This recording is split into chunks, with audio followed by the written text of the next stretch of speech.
अब फिलोसोफर्स ने अपने आइडिया तो डिस्कस कर लिए थे, पर इसको सक्सेसफुल होने के लिए भी तो चाहिए थी चीजें। तो हुआ क्या, लुइस 16 ने देखा, जो राजा था, कि यार फिलोसोफर्स तो बहुत आइडिया दे रहे हैं, हमारे खिलाफ इतनी बंदिश। तो उसने क्या किया, उसने इंक्रीज कर दिया टैक्स को, कि अब हमारे खिलाफ कोई बंदिश नहीं करेगा। ठीक है, उसने एक मीटिंग बुलाई एस्टेट जनरल की, ठीक है, कि न्यू टैक्स पॉलिसी पास हो गई। ठीक है, अब ये है, ठीक है, उसके लिए हॉल प्रिपेयर किया। हॉल मतलब जगह बनाई गई वर्सेलिस में, वर्सेलिस, ठीक है, फॉर न्यू प्लेस, ये जगह का नाम है,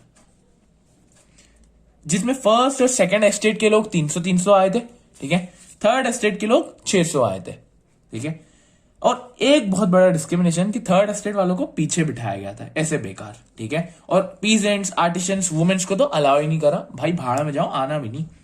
अब वोटिंग कैसे हुई कि conducted 1 vote but third estate 1 member 1 vote. अब क्या हुआ, एस्टेट जनरल वालों ने तो बोल दिया कि यार एक vote had been conducted to 1 vote, मतलब उन्होंने बोला एक वोट होना चाहिए, पर थर्ड एस्टेट ने बोला कि नहीं, हमको हर प्रति मेंबर का एक वोट होना चाहिए। ऐसा नहीं होना चाहिए कि एक एस्टेट 1 वोट दे रही है, दूसरी स्टेट 1 वोट दे रही है, ऐसा तो हम ही हारेंगे। ठीक है, और किंग ने मना कर दिया, किंग ने डिनाइड एंड दे, और उस गुस्से में वो थर्ड एस्टेट के लोग बाहर चले गए। ठीक है, थर्ड एस्टेट के बाहर जाने के बाद ही उन्होंने क्या किया, थर्ड एस्टेट वालों ने, वो 20 जून को वापस मिले, 20 जून को वापस मिले इंडोर टेनिस कोर्ट में, इंडोर टेनिस कोर्ट वर्सेलिस में। ठीक है, वहां मिलके इन्होंने पागलपंती क्या करी कि इन्होंने खुद को ही एक असेंबली बोल दिया। थर्ड एस्टेट वालों ने बोला नहीं भाई, हम ही कॉन्स्टिट्यूशन है, हम ही इंडिया है, हम ही पाकिस्तान है। ठीक है, उन्होंने बोला हम न्यू कॉन्स्टिट्यूशन फॉर्म करेंगे जिसमें किंग की पावर्स को एकदम कम कर दिया। ये पागलपंती करी सबसे बड़ी।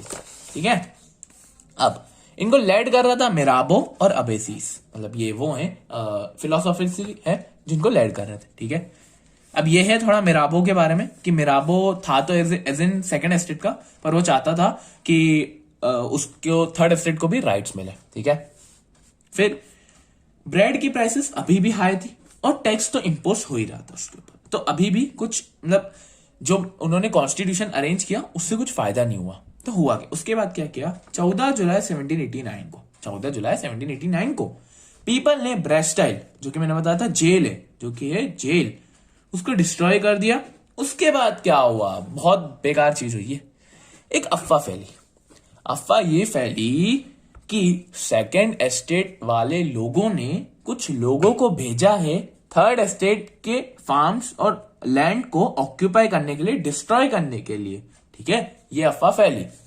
उस कारणवश थर्ड एस्टेट के लोगों ने क्या किया, वो एंग्री हो गए, गुस्सा हो गए, उन्होंने अपने आर्म्स, चाकू, खुर्चे वुर्चे निकाले और सेकंड एस्टेट के घरों पर हमला मार दिया। ठीक है, उन्होंने ग्रेन्स को लूटा, उन्होंने इंपॉर्टेंट डॉक्यूमेंट्स को जला दिया। ठीक है, अब लुइस 16 की वाट लगी, फट गई उसकी कि भाई ये सब ऐसे कैसे सकते हैं, सेकंड एस्टेट में तो वो भी रहता था। तो लुइस 16 ने सरेंडर कर दिया, ऑर्डर दिया सरेंडर करने का। अब उसके बाद नई पावर बनी, अब नो मोर टैक्सेस। ठीक है, टैक्सेस कम हो गए, पावर किंग की रिड्यूस कर दी, लैंड को रीडिस्ट्रीब्यूट किया गया और टाइट्स को एंड कर दिया, जो कि एक टैक्स था। ठीक है, देखो फाड़ दी ना थर्ड एस्टेट वालों ने, ऐसे करते हैं भाई। अब फ्रांस जो था कॉन्स्टिट्यूशनल मोनार्की बन गया था। देखो, कॉन्स्टिट्यूशनल मोनार्की अलग नया टर्म है, मोनार्की तो मतलब राजा का रूल, कॉन्स्टिट्यूशन मतलब रूल्स की हद में रहेगा, ये सिस्टम है।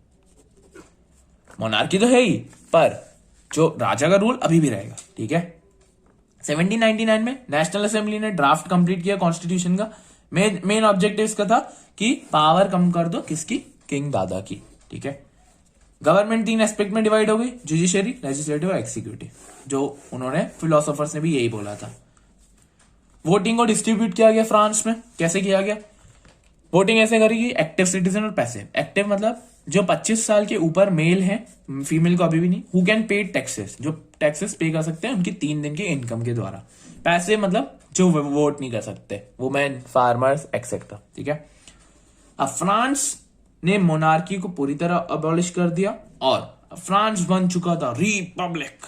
ठीक है, पर लुइस 16 बहुत कुत्ता आदमी है भाई, बहुत कुत्ता।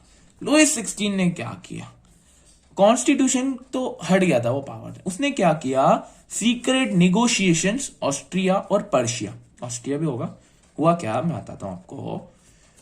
कुछ देश के देशद्रोही होते ना, जो अपनी इंफॉर्मेशन देश की दूसरे देशों में पहुंचाते हैं, तो इसने वही किया, ये सीक्रेट निगोशिएशंस रख रहा था ऑस्ट्रिया और पर्शिया के साथ, जहां पे इसकी पत्नी रहती थी। ठीक है, अब नेशनल असेंबली को ये बात पता चल गई, तो नेशनल असेंबली ने क्या किया, वॉर अगेंस्ट कर दिया पर्शिया और ऑस्ट्रिया के खिलाफ, ये हुआ। ठीक है, अब उससे क्या हुआ, थाउजेंड्स ऑफ पीपल ने आर्मी ज्वाइन करी, बहुत सारे लोगों ने। ठीक है, अब एक ये इंपॉर्टेंट भी है, मैंने 1 मार्क में भी डाला, कि एक पेट्रोटिक सॉन्ग जो देशभक्ति गाना है वो था, रॉबर्ट डी इजले ने गाया था। ठीक है, वॉर हमको पता है लॉसेस लाता है, इकोनॉमिक क्राइसिस आने लगे फ्रांस में। अब बहुत सारे पॉलिटिकल क्लब स्टार्ट हुए उसी के दौरान, पॉलिटिकल क्लब चालू हुए, उसमें सबसे नामचीन जो था वो था जैकोबिन क्लब, जैकोबिन क्लब। ठीक है, जैकोबिन क्लब, जिसका नाम सेंट पीट जैकब के नाम पे रखा गया था। इसमें शॉपकीपर, लेबर, सारे आम आदमी थे। इसका लीडर था मैक्सिमिलियन रॉबर्सपियर, जो कि फ्रांस का आगे राजा बनने वाला है, बताऊंगा कैसे। अब अभी भी पीपल टेंस्ड है, ठीक है, हाई प्राइसेस ऑफ फूड की वजह से। ठीक है, अब देखो 10 अगस्त 1792 को पीपल ऑफ थर्ड एस्टेट ने क्या किया, ट्यूल टेरर, मतलब जहां ये एक जगह जहां किंग और मिनिस्टर रहते हैं, वहां पे अटैक कर दिया। किंग को लोगों ने किडनैप कर दिया, मान तो रहा नहीं था कुत्ता, तो मारो मारो इसको। किंग को किडनैप कर दिया और नेशनल असेंबली ने इसको फिर जेल भेज दिया। ठीक है, अब यहां तक ठीक है, हम यहां तक आ जाते हैं, काम करते हैं। तो फिर इलेक्शंस वापस होने लगे, क्योंकि फ्रांस में अब कोई राजा नहीं बचा था। न्यूली इलेक्टेड जो असेंबली थी उसका नाम रखा गया कन्वेंशन। ठीक है, 21 सितंबर 1792 को मोनार्की को पूरी तरह खत्म किया गया, फ्रांस को रिपब्लिक बोला गया। 21 जनवरी 1793 को लुइस को मार दिया गया डेथ पे। ठीक है, मारिया एंटोनी को भी मार दिया गया। ठीक है, अब यहां तक ठीक है, आगे अपन अगली वीडियो में पढ़ेंगे। Thank you for watching this.